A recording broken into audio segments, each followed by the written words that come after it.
Welcome to Game of Tomes. Really going for sickly academic today. Hey, what's up? Welcome back to my channel. My name is Emma. I'm so glad you could pop by. A very exciting announcement today. You may know me from such works as Dickens vs. Tolstoy, the Dickens vs. Tolstoy book club, which I have co-hosted with Carolyn from the channel Carolyn Mary Reads for 2 years now. In that book club, we have been trying to read every single one of Dickens and Tolstoy's works. It's been crazy, it's been amazing, it's been fun. Thank you so much for coming along with us on that journey. We read so many of their works, and I cannot wait to read the rest of them and finish their works. But it's time for a rebrand. I'm proudly introducing to you the Game of Tomes, which has the exact same concept as Dickens vs. Tolstoy, just with a variety of authors. We are no longer sticking to just Dickens and just Tolstoy. We really want to open up, we want to expand, we want to introduce new authors to you guys. Most of the authors on our list are classic authors, but we're not only confining ourselves to the classics either. And so many of you have been asking for authors like Dostoevsky for years now. You've really been pushing for other classic authors to be read, to be compared, and now we're bringing them to you. Do not fret if you are madly in love with Charles Dickens or Leo Tolstoy. We will still be reading them. In fact, we still have Dickens on our reading list for the book club this year. What is Game of Tomes? How do you play it? How do you win? How do you sit on the Iron Tome? For the 12 months of 2023, we have picked one book for each month. They are all classics this year. We have paired 2 books together, just like we have done with Dickens and Tolstoy, where we compare, we contrast. In this case, it's authors who write on similar subjects, are easily comparable in either time period, style, or topic that they're writing on. We will then read those 2 books and decide who has done it better, which one we prefer. This book club is just for funsies, okay? It's just for funsies. That doesn't mean we're not gonna have some serious talks, do some deep dives, really have good discussion, and just like get back to a broader world of classics and literature. And talking about more than just 2 authors in this little cesspool of ideas that they have with each other. We have taken your ideas into account, and we have, I think, curated a list for 2023 that I am so excited about. We also have 1 month where we are placing our fate in your hands and asking you to vote on which book to read.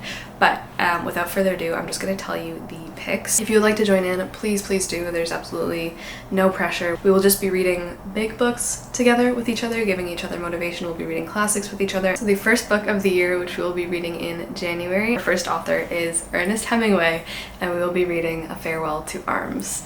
I got into Hemingway this year. I read 2 of his novels, A Movable Feast and The Sun Also Rises, fell in love. Carolyn was like, you can't stop there. Like, A Farewell to Arms is the one you need to read. So I decided to buy the really beautiful vintage edition, and this one comes with all of the alternate endings. How many alternate endings are there?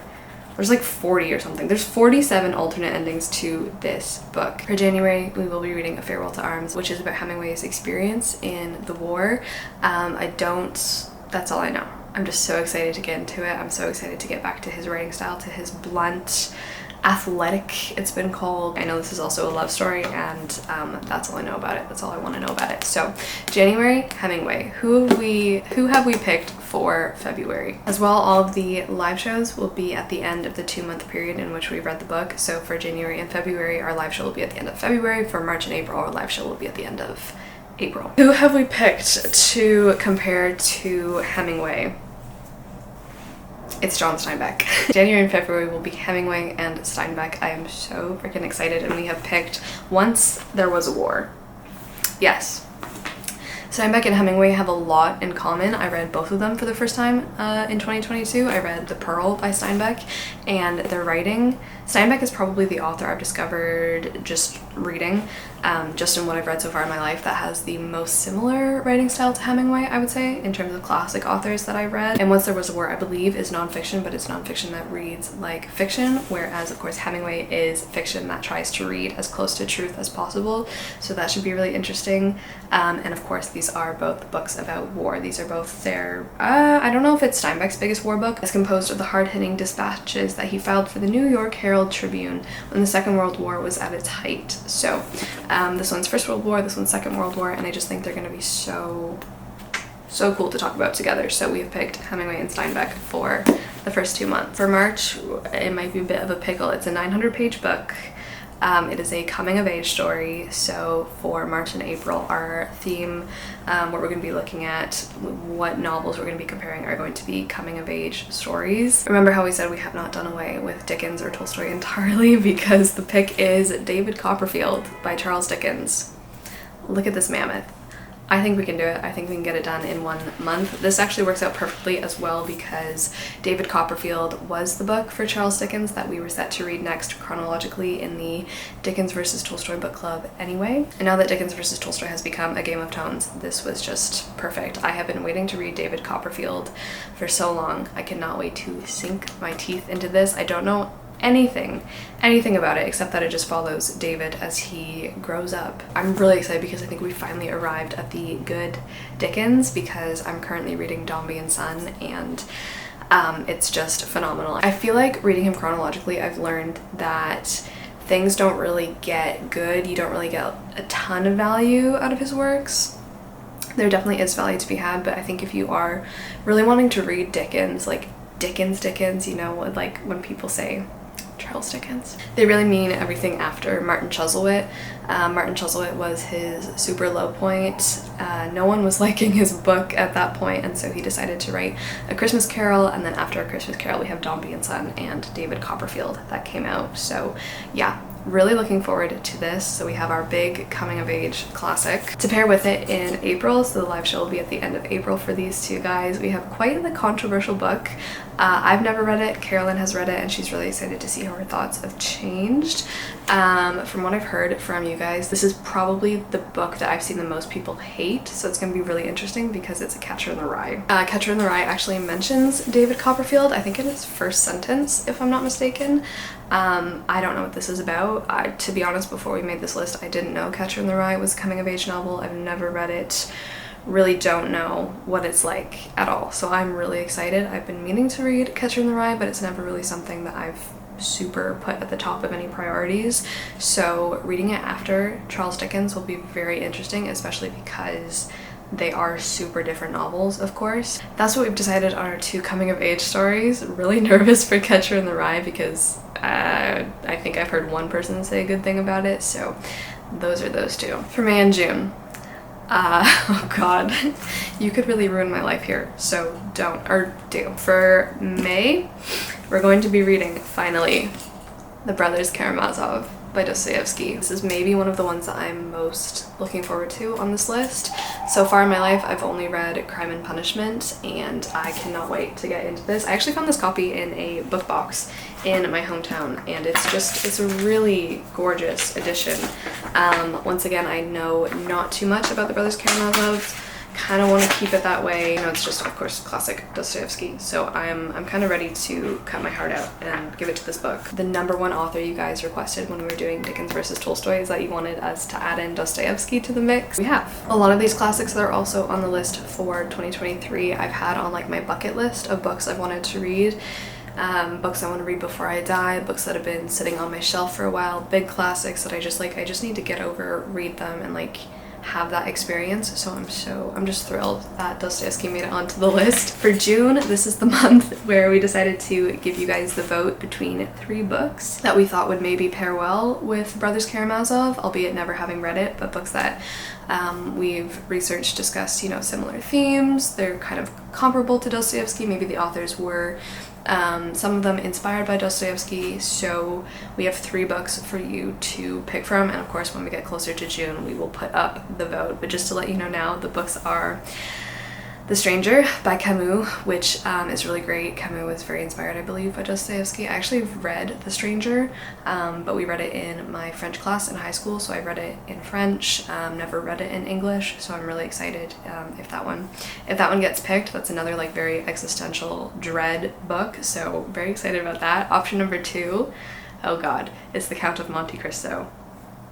Yes, it's The Count of Monte Cristo by Dumel, which I've never read. I do have on my shelf. I am frightened. I've only ever seen some of the movie of Monte Cristo. I've never read the book. I don't know how big a part revenge plays in this one, but of course The Count of Monte Cristo is a revenge story. And then the last option we have for you to pick from is Jude the Obscure by Thomas Hardy, which I've never read as well, and I really want to get back into reading Thomas Hardy because I've only read far from the madding crowd. So we definitely have the Brothers Karamazov, and then whatever the people decide, whatever you decide for June. July and August pairings, I think they're gonna be like fine wine. So for July, we have Orlando by Virginia Woolf. Very, very excited. This is probably the book from Virginia Woolf that I'm like, I think I'm gonna love that one to absolute bits and pieces. And then for August, we have Kate Chopin's The Awakening. So need I say more? September and October, we have 2 rereads for me. The first one is Northanger Abbey for September by Jane Austen. I haven't read this in I think like two or 3 years now, so should be very interesting. We wanted some gothic, more spooky picks for the fall. Of course, this is a parody of the gothic novel, and so the next book we had to pick for October was a gothic novel itself, and we have picked Wuthering Heights by Emily Bronte. Also wanted to make sure Jane Austen and Emily Bronte had their time together, because Intelligence Squared, which inspired us to do the Dickens versus Tolstoy book club debate in the first place, they also have an episode with Austen and Bronte, and they're also very interesting to compare. I've read Wuthering Heights, but it's been such a long time, and I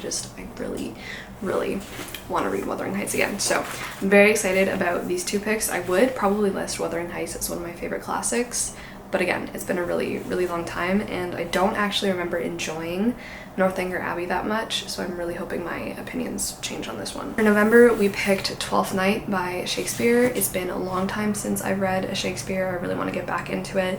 This will also be a reread for me because I read Twelfth Night in my first year of high school. Like, that was the Shakespeare pick for grade 9.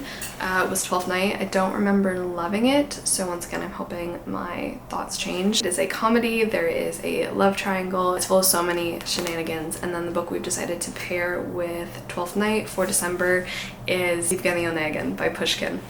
So freaking excited. I've never read Pushkin. This is like, oh my god, this is one of Carolyn's favorite books of all time. She's obsessed with this Pushkin book. It's written in verse. Of course, Twelfth Night is a play. There's also a love triangle apparently in Yevgeny Onegin, so I think some interesting things to talk about with these 2 as well. Those are picks for the year. I hope you are excited. I hope some of them are books that maybe you've been meaning to read or reread again for a long time. I want to say thank you so much for joining Dickens and Tolstoy for 2 freaking years. It's been amazing, and not really bidding a fond farewell to Dickens and Tolstoy, because I mean, we didn't really.